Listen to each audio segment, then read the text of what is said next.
Today, I'm going to teach you the difference between an S corporation and an LLC and which one you should use. And the reason why this is important is it'll save you a lot of money down the road. And if you make any mistakes, you have to pay a lot of fees. And if you don't like fees, then press the like button because it helps the algorithm, and subscribe. Now let's go through this really fast. So I built this left to right. And the left side will be everything about an LLC, and the right side, everything to do with an S corporation. Now an LLC does not have any stock whatsoever. An S corporation does have stock. If you're an LLC, that might be the best place to start once you are making money. If you're in a business that isn't making money at all, sometimes being a sole proprietor is the best unless you're in like a high risk business. With an S Corp, it may be better for established businesses because having stock can in fact be a benefit. The crossover benefits to both is they can both potentially save you money in taxes. An LLC by itself won't, and we'll go through that. There is also the limited liability protection that you're going to get on both the LLC and S Corp. So there's two different ways that how the income flows to you. On the left side, on the LLC, without it having an S election, if it's just an LLC, it's going to pass to you through a Schedule C on your 1040 form. You may be already familiar with that because both the LLC and the S Corp are passed through taxation. That's it. There's no way for it to stop. The only type of entity that is not a pass-through is a C corporation. Also, in this, with an S corporation, you're going to be taxed with a K-1 and a salary. So now we're going to go how this income flows to you. So both on an LLC and an S corporation, they are passed through taxation, right? So no matter what, the money's going to come to you. The question is how. Now, if your LLC is not have an S election, you will get a Schedule C on your 1040. Now, you may already know that, which is no big deal, but on an S corporation, it's a little bit different. You have a K-1 and a salary, which is a W-2. Now, of course, there's a tax savings to this I'm going to get into in just 1 second. But the beautiful thing about an S corporation, and it's pretty neat, is that you can be taxed as an S Corp. It's called an S Corp election, and you can do that through the entire year. You're supposed to do it before March 15th, but actually you can do it all year long if you follow the form, if you use what's called a special election.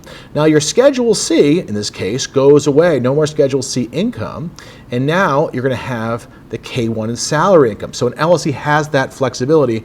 Now let's go through the big thing. What does everyone really want to know? The tax benefits of either. Now, in this example, we're going to use $100,000 of income. The self-employment tax is 15.3%. 15.3%. And if we put down $100,000 in income, that means with an LLC that's not taxed as an S corporation, you're going to pay $15,300 in self-employment tax. That's a big sandwich to chew on.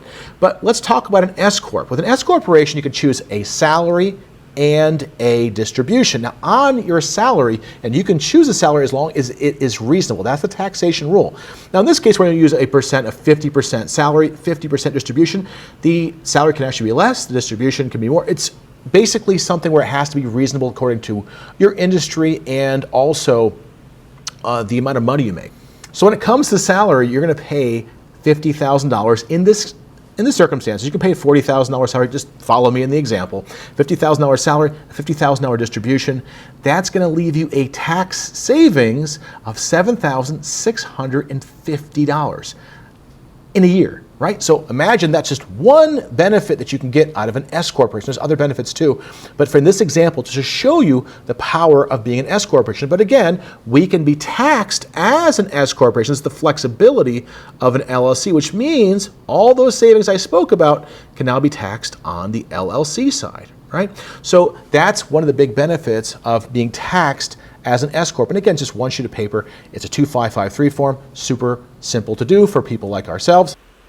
So let's go through the benefits of their actual structures. And it's going to seem like overwhelmingly the LLC has more benefits than an S corporation, but don't let that fool you. Just because I put down S Corp rigid means it's worse. What it really means is that that rigidity can actually be a benefit as far as having stock. Stock does have benefits, otherwise why would you issue the stock? And this is not a time to go through all the benefits of a stock, just going to go through the benefits as a broader whole. So as an LLC, you have the flexibility.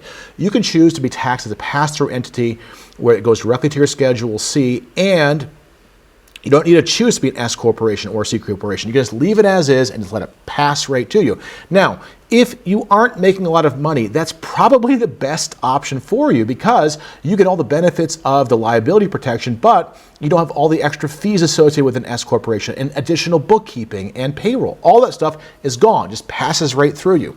In the case of an LLC, you can also choose to be taxed as a C corporation. Now, you aren't a C corporation or an S corporation, you're just taxed as one, right? Because an S corporation, again, has stock, whereas an LLC does not. Now, you can also choose to dissolve partnerships, whereas an S corporation, if you give away stock, you have to buy it back.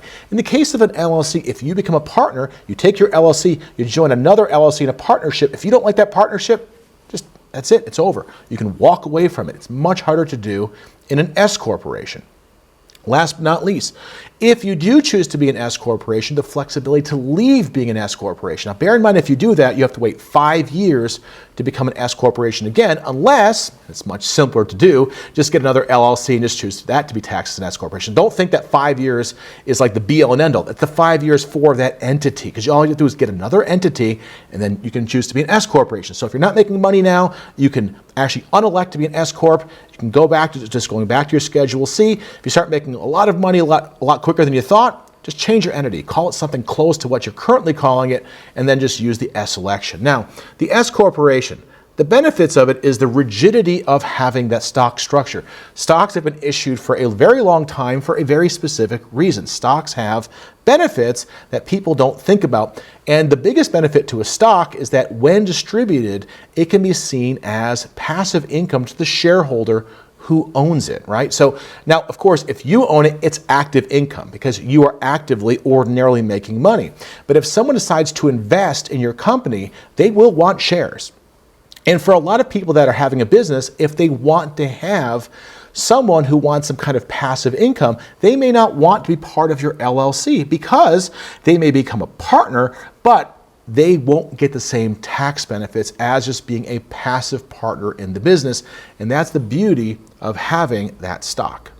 And there's still a way for someone to do that, quite simply. You don't have to necessarily buy stock. If in the LLC someone decides to become a passive partner, all they have to do is take their company, add it into as a partnership, and if their entity is being taxed passively as just a silent partner, they can get silent partner treatment just in the form of an LLC. They don't need to have stock whatsoever. I'm just letting you know this is one reason why people choose S corporations. So given everything we went through, which one should you choose? It really comes down to how much money you are making consistently. Obviously, there are S corporations that don't need to be an LLC with an S election.